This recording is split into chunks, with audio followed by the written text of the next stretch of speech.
Bismillahirrahmanirrahim. Assalamualaikum warahmatullahi wabarakatuh. Salam sejahtera bagi kita semua. Salam, Om Swastiastu, Namo Buddhaya, dan salam kebajikan.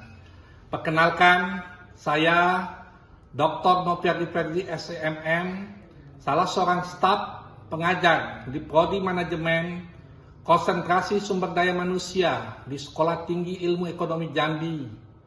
Saya mengajar beberapa mata kuliah seperti teori pengambilan keputusan, bank dan lembaga keuangan, pengantar bisnis, teknik proyeksi bisnis, dan lain sebagainya. Dalam video nanti, saya akan memberi kuliah teknik proyeksi bisnis sebagai salah satu mata kuliah wajib yang diajarkan di semester 6 Prodi Manajemen.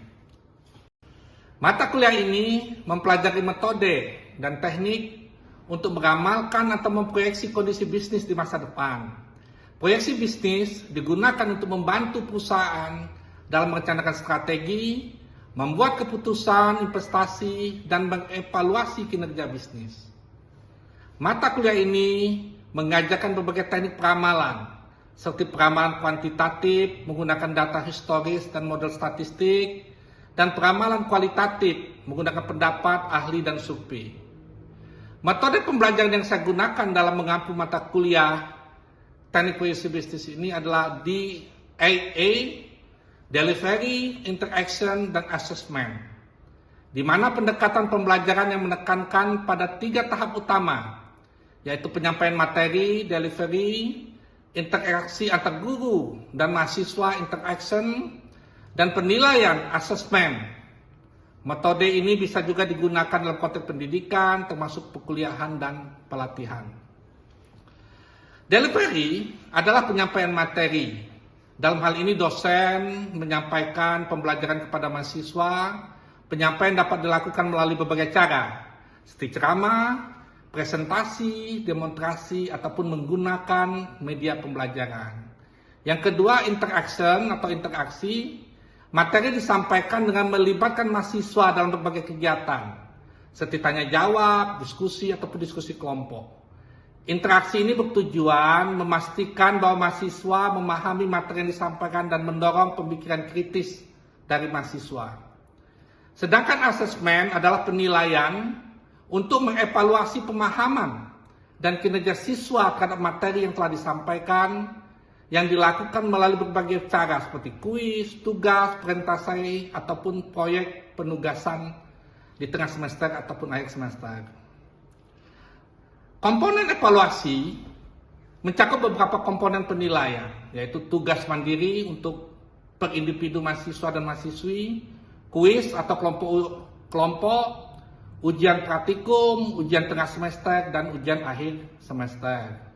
Perhitungan penilaian atau evaluasi memakai metode PIV, penilaian acara patokan berdasarkan acuan, nilai, dan huruf. 86 sampai skor itu mahasiswa dapat nilai A, 71 sampai 86 mahasiswa bisa dapat B, 36 sampai 71 mahasiswa bisa dapat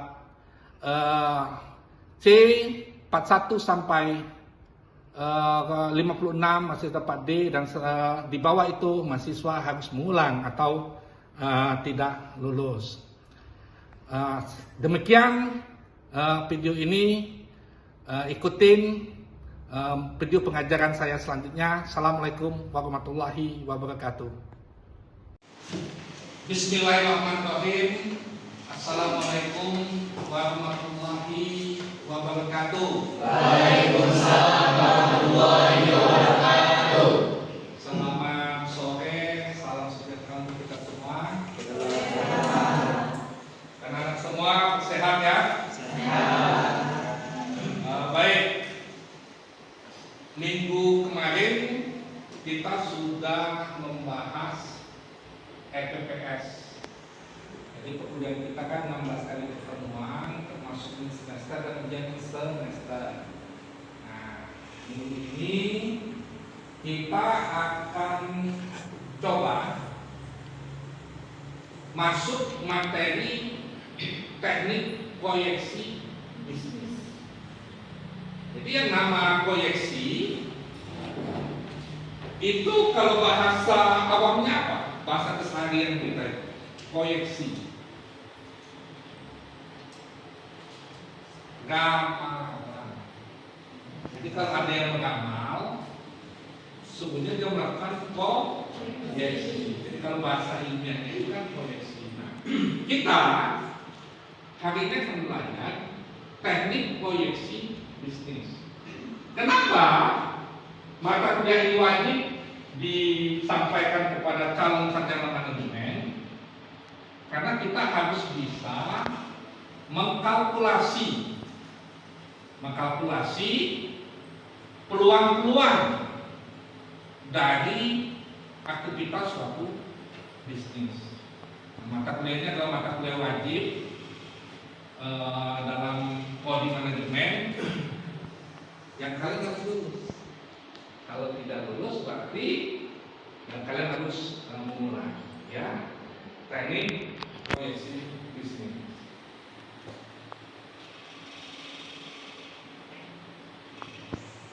Mata kuliah ini, teknik proyeksi bisnis, literaturnya sangat banyak. Di Indonesia ini saja kalau Bapak lihat ada sekitar 150-an buku pengarang lokal orang Indonesia yang sudah mengarang tentang teknik proyeksi bisnis. Nah, cuma kita sesuaikan dengan kebutuhan proses belajar mengajar kita di kampus.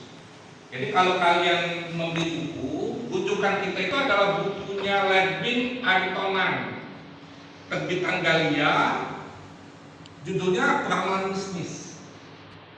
Karena bukunya itu ada dua kadang-kadang itu. Ada judulnya teknik proyeksi bisnis, ada teknik peramalan bisnis. Nah, ada peramalan bisnis terbitan Galia Jakarta 2022 yang lebih mudah dipahami. Lebih mudah maksudnya bahasanya lebih mudah dimengerti oleh mahasiswa S1. Bisa juga Subkanto, itu metode ramalan kuantitatif. Ada yang bertanya nih semester kemarin kakak kelas kalian, ada yang, Pak, ini hitung-hitungan tidak? Oh, kan gitu nih. Jadi teknik proyeksi bisnis 50% teori, 50% kuantitatif. Jadi kalau ada angka 4, 5, 6, 7, selanjutnya berapa? Nah, itu kita sudah bisa menghitung pola perhitungan itu nanti. Lalu ada buku Lincoln Aksa, Pangestu. Nah, minimal kita juga punya satu, tapi jangan khawatir kalau yang uangnya ada terbatas. Di pustaka kita Bapak lihat ada 3 pengarang yang bukunya tersedia di pustaka kita. Baik, kita masuk ya. Teknik proyeksi bisnis adalah semacam metode untuk memprediksi, mengamalkan kondisi bisnis di masa depan, seperti tingkat penjualan, pendapatan, biaya, atau kebutuhan. Jadi kita mengamalkan.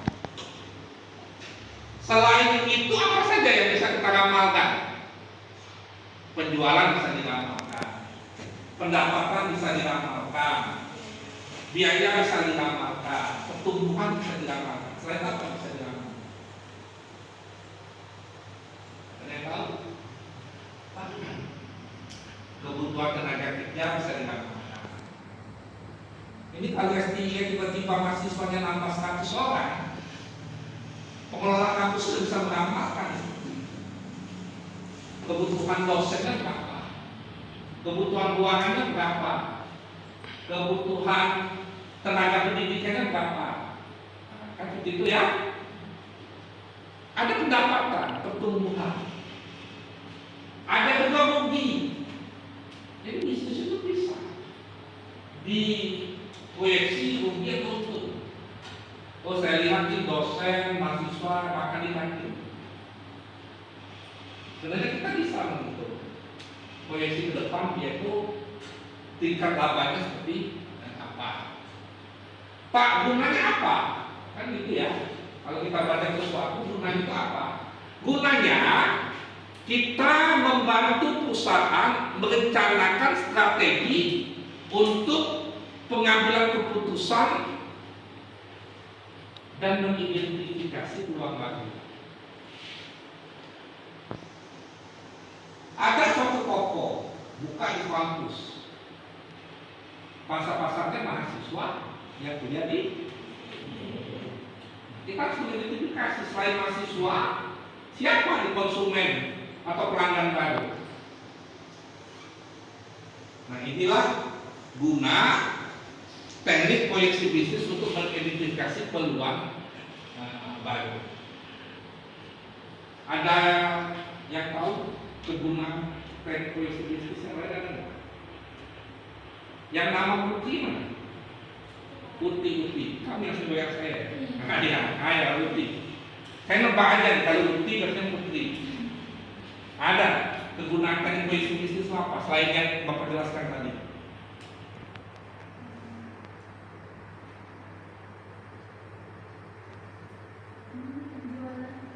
Volume penjualan, betul sekali. Ya kan? Jadi kita bisa menghitung volume, ya kan? Kita bisa menghitung naik turun perjalanan usaha kita. Oke. Modal ramalan itu sebenarnya hanya terbagi dua. Yang pertama membaca pola. Pak, pola itu apa? Pola itu dinamika, grafik, naik turun penjualan, naik turun kunjungan, banyaknya penjualan, itu pola. Ini saya tulis ya di sini. Kalau kami bisa nggak pola 4, 4, 3, 3, 1, 1, 2, 2. Kalian bisa nggak mencari pola angka yang saya tuliskan di sini? Saya ingin tahu mengenai pola.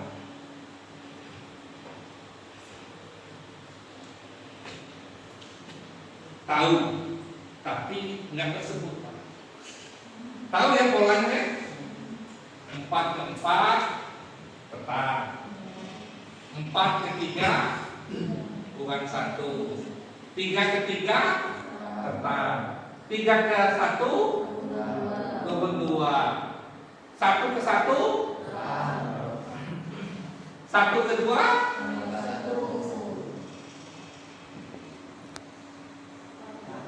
petang.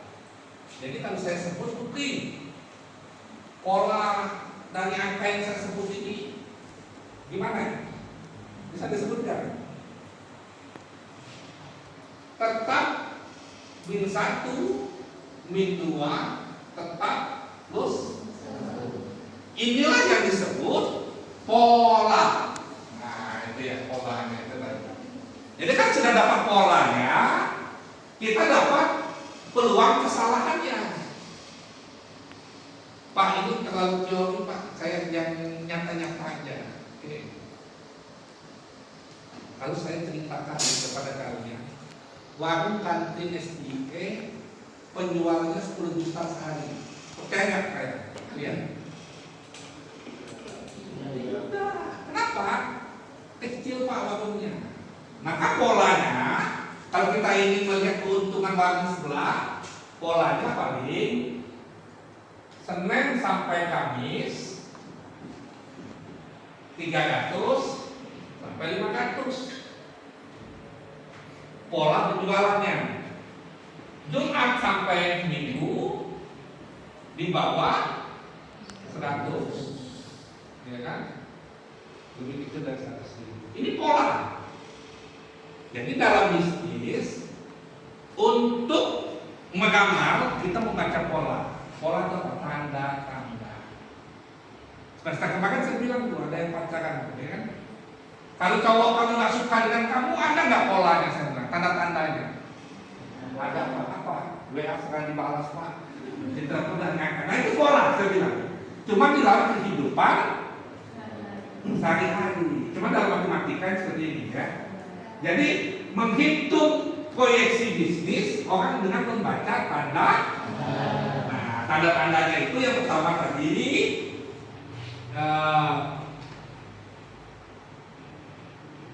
penjualan, pendapatan, biaya, pertumbuhan, volume penjualan. Nah, itu tanda-tanda di dalam bisnis. Paham ya? Jadi kalau ada dalam ujian Bapak tanya, apa data terpenting untuk membaca proyeksi bisnis? Wah, kita harus tahu polanya, indikasinya, atau tandanya. Kalau mahasiswa mau tamat, polanya apa? Sibuk bikin skrip, minimal bolak-balik ke pustaka, buka-buka internet, ngetik, ke fotokopi, itu tanda kita mau. Oke, paham ya sampai di sini? Jangan sampai kita lanjut kita nggak paham. Oke, pola sudah. Teknik pengawalan itu menyangkut aspek sumber daya manusia, produksi, pemasaran, keuangan maupun kegiatan ekonomi secara makro. Makro itu secara besar. Apa Pak contohnya? Pengumalan jumlah tenaga kerja yang dibutuhkan. Nah, tadi Bapak contohkan nih. Kalau tiba-tiba ada penambahan mahasiswa 100, kampus kita wajib menambah. Dari segi ruangan wajib menambah ruangan. Jumlah bahan baku yang dibutuhkan. Pak, kami mau sedekahan ini. Nah, itu kan tentu kita menghitung berapa orang sedekahnya. Yang dagang yasin kan Pak 50 orang lah. Nah, itu udah ngitung 50 minimal kita harus punya makanan 70 porsi betul kan. Ya kan? Jangan undang 50 kita aku malu ya. Jadi teknik proyeksi bisnis. Volume penjualan, jumlah kas yang dibutuhkan. Saya tadi di rumah, dari rumah ke kampus, janjian dengan kalian untuk ngajar, mungkin tatap muka. Saya mau uang nggak dari kampus? Dari rumah. Bawa ya. Saya nitip dengan istri saya, Bu, ambilkan ATM 100.000 untuk saya bawa ke kampus. Ketika saya melakukan itu apa? Tandanya saya mengamal jumlah kas yang dibutuhkan. Minimal saya dapat ke kampus ngopi 10.000. Dia ada teman saya yang datang tadi, saya suruh ngopi dan makan dulu 20.000 dan 30.000. Jadi kita bisa mengamalkan kas. Oh kakak-kakak tingkat kalian pernah ujian skripsi ini. Oh anaknya Pak berapa kebutuhannya ya? Saya bilang minimal biaya ujian, biaya untuk kopi, kan itu ya. Kalau kalian baik hati beli makanan, artinya apa? Kalian punya misi bisnis untuk melakukan jumlah kas yang dibutuhkan. Lalu untuk mengamalkan pertumbuhan ekonomi. Pertumbuhan ekonomi bisa dikamalkan. Kalian jadi sarjana, 18 orang jadi sarjana, 18 orang dapat kerja, rata-rata punya gaji 4 sampai 10 juta. Ekonom memproyeksinya apa? Terjadi peningkatan pendapatan masyarakat. Ujung-ujungnya terjadi pertumbuhan ekonomi. Jadi mengamal. Pak, alat mengamal banyak. Ini kan kita baru cara teori. Alatnya banyak. Kita bisa pakai statistik, bisa pakai metode kata-kata, metode yang lain juga banyak. Peramalan bisa dibedakan berdasarkan jangka waktunya. Pertama, peramalan jangka panjang. Pak, contoh ramalan jangka panjang itu apa? Ada yang tahu ramalan jangka panjang contoh seperti apa? Dan cowok dengan tegangkan pakai baju, saya kalah keren lagi ini. Ada yang tahu ramalan jangka panjang itu seperti apa? Apa? Asuransi, alasannya? Karena itu untuk jangka panjang setelah misalnya kita sudah meninggal memiliki asuransi untuk anak-anak. Jadi itu kan kita merencanakan keuangan jangka panjang. Oh, betul. Jadi ketika orang itu mengambil asuransi, sesungguhnya dia melakukan peramalan manajemen risiko. Itu betul. Pak, orang main saham itu meramal. Beli harga hari ini mengharapkan kenaikan harga di masa depan. Itu kan orang saham tuh. Oh, saya lihat tuh, Pak, saham BRI turun sekarang. Saya dengar aja. Beli teman saya satu lembar saham BRI 3.800. Dia bilang, Pak, 3 tahun ke depan minimal 6.000 satu lembar. Jadi saya butuh 2.200. Ketika dia melakukan itu, sesungguhnya dia melakukan peramalan jangka panjang. Kalian menetapkan kuliah di STIE, sesungguhnya kalian beramal 10 tahun yang akan datang, 5 tahun yang akan datang, dunia sudah berubah. S1 wajib. Mungkin 10 tahun ke depan kalian tidak akan pernah diterima kerja kalau tidak S1. Ya, kalau sekarang masih ada SMA P3 saya lihat ada yang SMA beberapa orang. Itu peramalan jangka panjang. Lalu ada yang namanya jangka menengah. Apa itu jangka menengah?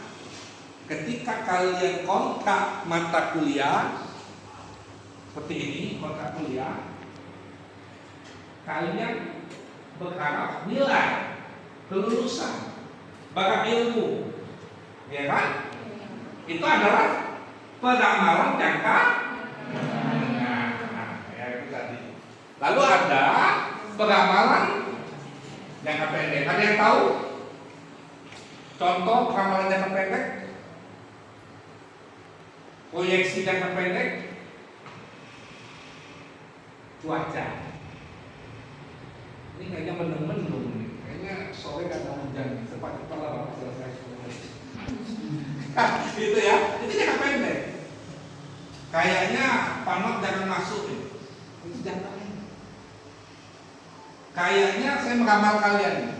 Habis kuliah kalian pulang, mahasiswa saya pasti makan karena mereka lapar. Itu enggak bapak saya. Makan malam enggak kalian? Nah, saya ramalkan kalian makan ya. Itu jangka pendek.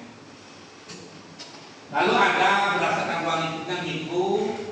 Mikro itu maksudnya internal ya. Mikro itu maksudnya internal. Rumah tangga, usaha. Apa itu rumah tangga, usaha? Penjualan, laba. Kenapa saya sebut mikro itu rumah tangga? Disebar luaskan enggak Bapak penjualan mereka? Ada nggak kampus mengumumkan secara resmi berapa jumlah mahasiswa? Kan itu rumah tangga mikro kita. Kalau bagi perusahaan itu penjualan laba peruntukan.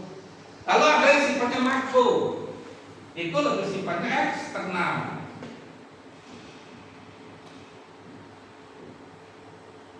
Eksternal itu maksudnya yang berada di luar lingkungan kita. Kalau saya katakan pertumbuhan ekonomi Kecamatan Planepura itu meningkat di tahun 2025. Mikro atau makro? Makro, karena sudah terlalu luas cakupannya. Saya katakan, ya kan? Jadi makro itu sebetulnya pertumbuhan ekonomi, laju inflasi, ya, paham ya? Sudah paham juga ini.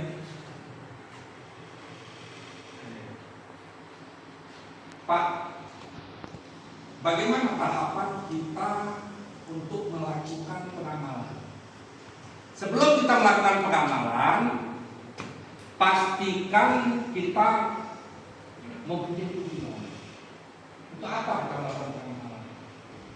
Karena apa? Penamalan membutuhkan biaya. Penamalan membutuhkan waktu. Kalau saya meramal kapan kalian akan nikah, saya nggak gitu. Karena itu urusan kalian, paling ya saya bakal diundang, betul diundang lah, Bapak kan. Tapi tamat dulu kan, tamat betul. Yang kedua, tahap penamalan itu analisis data. Jangan sekali-kali kita melakukan proyeksi bisnis tanpa ada data. Kalau saya kata Mbak siapa ini namanya? Ada ini? Hah? Nesa ini orangnya baik. Putri harus tanya, Pak, data Bapak, dasar Bapak mengatakan Nesa baik itu apa? Kalau saya tidak punya data, Putri bilang Bapak berbohong, subjektif. Bisa saja karena keluarga saya, bisa saja karena saya minta bantu apa.